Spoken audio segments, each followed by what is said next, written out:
Shalom saudara, jumpa lagi dengan saya di Renungan Gerbang Pemulihan. Puji Tuhan, kali ini renungan yang saya bagikan, saya beri judul Miskin.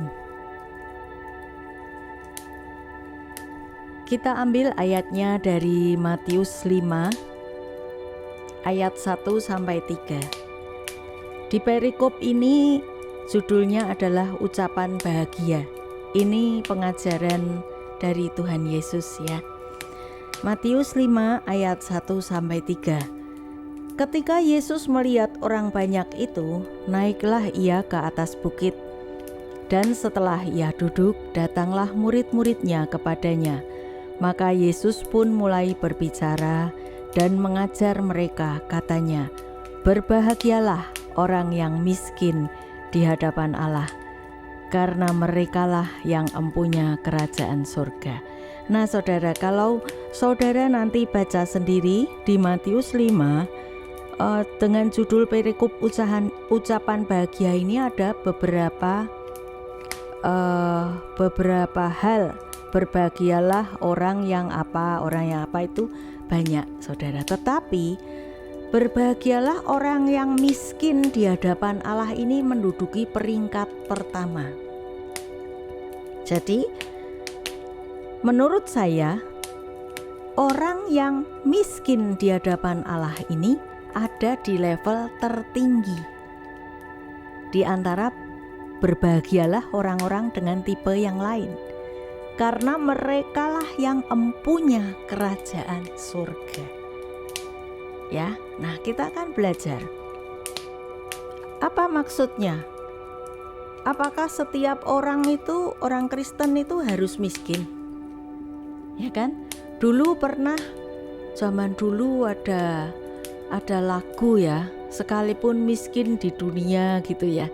Saya agak lupa itu lagunya, tapi itu lagu sekolah minggu.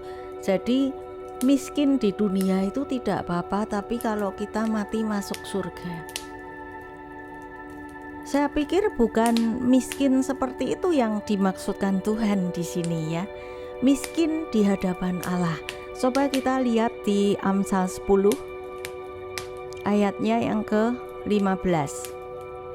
Jadi coba kita belajar untuk mengerti yang dimaksud miskin di hadapan Allah itu apa. Memang setiap orang itu harus miskin atau bagaimana saudara? Jadi Amsal 10 ayat 15, ayatnya berbunyi seperti ini. Kota yang kuat bagi orang kaya ialah hartanya, tetapi yang menjadi kebinasaan bagi orang melarat ialah kemiskinan. Di sini ada dua tipe orang, yang satu orang kaya, yang satu orang miskin atau melarat. Ya. Nah, tetapi di ayat ini dua-duanya tidak menunjukkan kondisi yang bagus. Kota yang kuat bagi orang kaya ialah hartanya. Kita coba perhatikan yang satu dulu ya, sepenggal dulu. Jadi orang kaya itu mempunyai benteng. Harta itu seperti membentengi orang kaya itu, saudara. Jadi kita lihat ya, memang ya itu realita. Kalau kita mau mendekat kepada orang kaya itu kan kayak susah ya saudara. Padahal rumahnya juga kan kalau kita masuk ya bisa. Bukan benteng-benteng kayak benteng kerajaan gitu kan ya. Kota yang kuat enggak juga. Mereka juga tinggal di perumahan walaupun perumahan orang-orang kaya gitu, tapi kan bukan kota yang kuat yang berbenteng seperti kerajaan-kerajaan itu. Tapi maksudnya apa? Secara kenyataan orang kaya itu susah didekati saudara. Mereka mempunyai benteng kota yang kuat. Dengan keberadaan mereka sebagai orang kaya, orang mendekat itu susah. Harus protokoler. pakai janji ketemu, kamu siapa dulu, urusannya mau apa, susah sekali. Nah, kecenderungan orang kaya adalah egois. Mereka hanya memikirkan dirinya sendiri dan orang-orang yang selevel dengan mereka. Kalau kita lihat sekarang kan ada ya perkumpulan sosialita gitu kan ya, orang-orang kaya semua. Mereka tidak mau, saudara, berbaur dengan orang-orang melarat, orang miskin. Waduh, nggak level gitu loh ya. Nah, itulah orang kaya. Biasanya orang kaya dikatakan di Alkitab, banyak Alkitab yang berbicara bahwa para penindas adalah orang-orang kaya. Jadi orang kaya kecenderungannya mereka tidak mau tahu. Tidak mau tahu dengan kesulitan orang, apalagi orang miskin. Mereka tidak peduli. Mereka biasanya mempunyai perusahaan yang gede-gede. Mereka punya mungkin bank, mungkin perusahaan finance.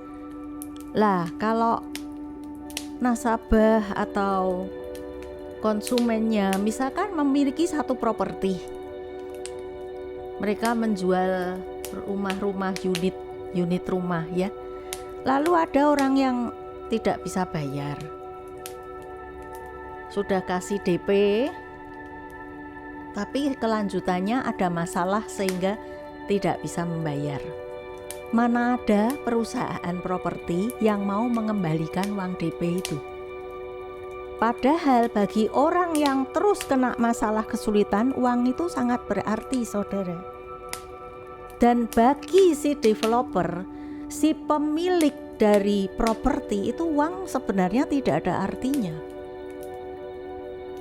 Tetapi ya dimakan tuh, saudara. Iya kan? Ini kejadian yang sangat umum. Itulah sebabnya kecenderungan di dalam Alkitab kita seringkali mendapati penyataan bahwa penindas itu tuh orang-orang kaya. Dan mereka susah didekati. Mereka menang sendiri karena hartanya. Mereka bisa membalikkan keadaan dengan hartanya. Itu yang digambarkan di Amsal 10 ini. Dan di ayat yang kedua, orang miskin. Tetapi orang kaya ini, maaf saya tambahi dulu ya ayatnya ya saudara. Orang kaya ini tidak merasa kalau mereka seperti itu tuh salah. Tidak merasa. Contoh, saya akan bacakan di Wahyu 3. Ini pesan Tuhan untuk jemaat di Laodikia, saudara. Wahyu 3 ayatnya 17 dan 18. Jemaat di Laodikia adalah jemaat kaya. Dan di sini dikatakan pesan Tuhan berkata, karena engkau berkata, aku kaya dan aku telah memperkayakan diriku, dan aku tidak kekurangan apa-apa. Dan karena engkau tidak tahu bahwa engkau melarat dan malang, miskin, buta, dan telanjang, maka aku menasihatkan engkau supaya engkau membeli daripadaku emas yang telah dimurnikan dalam api, agar engkau menjadi kaya, dan juga pakaian putih supaya engkau memakainya, agar jangan kelihatan ketelanjanganmu yang memalukan, dan lagi minyak untuk melumas matamu supaya engkau dapat melihat. Nah, kondisi jemaat Laodikia ini memang mereka kaya secara materi, mereka kaya. Jemaat-jemaat kaya di Laodikia ini. Dan mereka berkata, aku kaya, aku tidak kekurangan apa-apa. Saya yakin jemaat yang dinamakan jemaat, mereka pasti beribadah. Mereka pasti memberikan persembahan, perpuluhan, dan lain-lain. Dan mereka bisa dengan jumawa berkata seperti itu. Tetapi Tuhan katakan,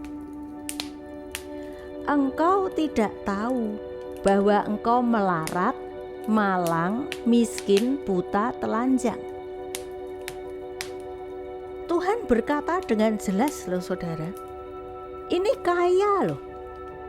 Tuhan katakan engkau itu melarat, malang, miskin, buta, telanjang. Bagaimana saudara? Dan di sini firman Tuhan katakan, aku menasihatkan engkau membeli daripadaku emas yang telah dimurnikan dalam api. Emas adalah hal-hal yang terkait dengan kerajaan surga. Lalu pakaian putih. Pakaian putih itu kekudusan. Hidup yang berbeda dengan tata cara dunia. Kalau dunia bilang bahwa semua harus pakai uang, kita bilang tidak semua harus pakai uang. Ya, dunia bilang ada uang maka aku sayang sama kamu. Tetapi kerajaan surga berkata, ketika kamu melarat, aku datang kepadamu dan memberi kelegaan. Itu kekudusan, hidup yang berbeda dengan cara hidup dunia. Lalu minyak itu Roh Kudus. Jadi kalau orang kaya secara materi terus jumawa, itu mereka miskin loh saudara di hadapan Allah. Miskinnya bukan miskin seperti yang empunya kerajaan surga. Ini melarat, telanjang, buta. Nah, berarti beda kan saudara? Beda. Tadi dikatakan di Matius, berbahagialah orang yang miskin di hadapan Allah. Nah, orang kaya ini bukan salah kekayaannya, bukan. Tetapi mereka miskin di hadapan Allah karena mereka itu telanjang, buta, melarat. Jadi beda yang dimaksud. Orang kaya ini tidak miskin di hadapan Allah. Dan dia juga tidak kaya di hadapan Allah. Orang yang miskin di hadapan Allah ini sebenarnya seperti satu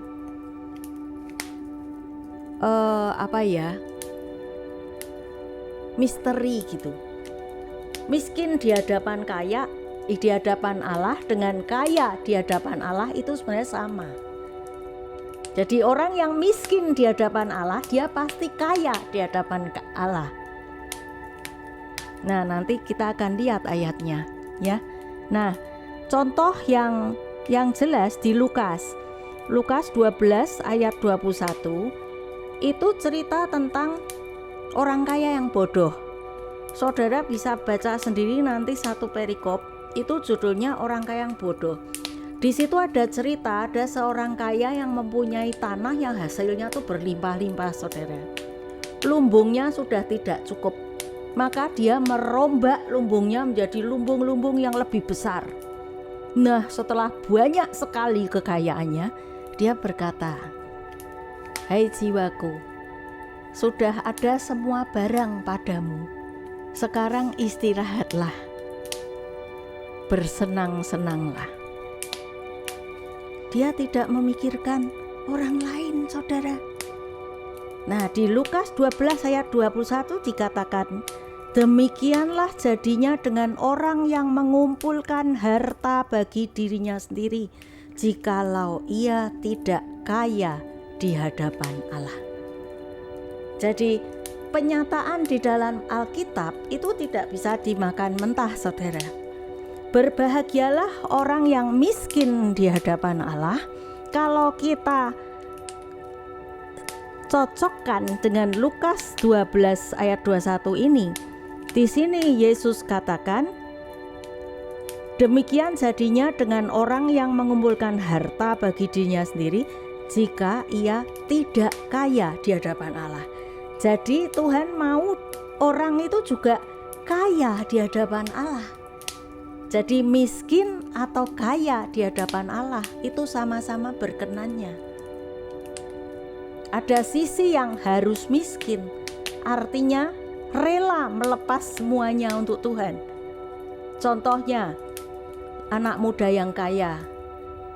Ketika dia berjumpa dengan Yesus, "Guru, apa yang aku harus lakukan supaya aku selamat?" "Lakukan hukum Taurat." Dia bilang, "Sudah." Yang terakhir, supaya sempurna, lepaskan semua hartamu. Dan dia tidak mau. Ketika anak muda ini seandainya mau, seketika itu dia miskin, saudara. Dia rela melepaskan semua hartanya karena Tuhan yang mau. Seandainya, ini kita berandai-andainya, orang kaya ini mau, "Ya Tuhan, siap." Seperti Sakeus. Sakeus ketika bertemu dengan Tuhan Yesus, dia langsung berkata, "Aku akan mengembalikan uang orang-orang yang aku tarik dari mereka dengan tidak adil.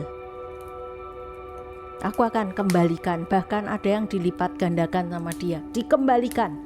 Saya yakin Sakeus itu setelah itu habis-habisan. Semua dikembalikan.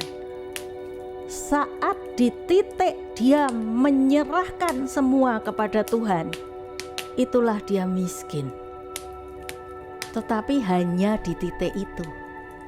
Dan di titik itu pun sekaligus dia kaya di hadapan Allah. Dan orang yang tipikal seperti inilah yang empunya kerajaan sorga. Nah, saudara, bagaimana dengan saudara dan saya? Apakah kita sudah miskin sekaligus kaya di hadapan Allah? Apakah kita hanya sibuk memikirkan kepentingan diri kita sendiri? Coba kita merenung, saudara, kita introspeksi sehingga kita bisa miskin dan sekaligus kaya di hadapan Allah. Karena kalau kita mau seperti itu, kitalah yang empunya kerajaan surga. Puji Tuhan, kiranya renungan ini bisa menguatkan, menjadi berkat perenungan buat kita semua. Terima kasih senantiasa mendengarkan channel ini, dan Tuhan Yesus memberkati.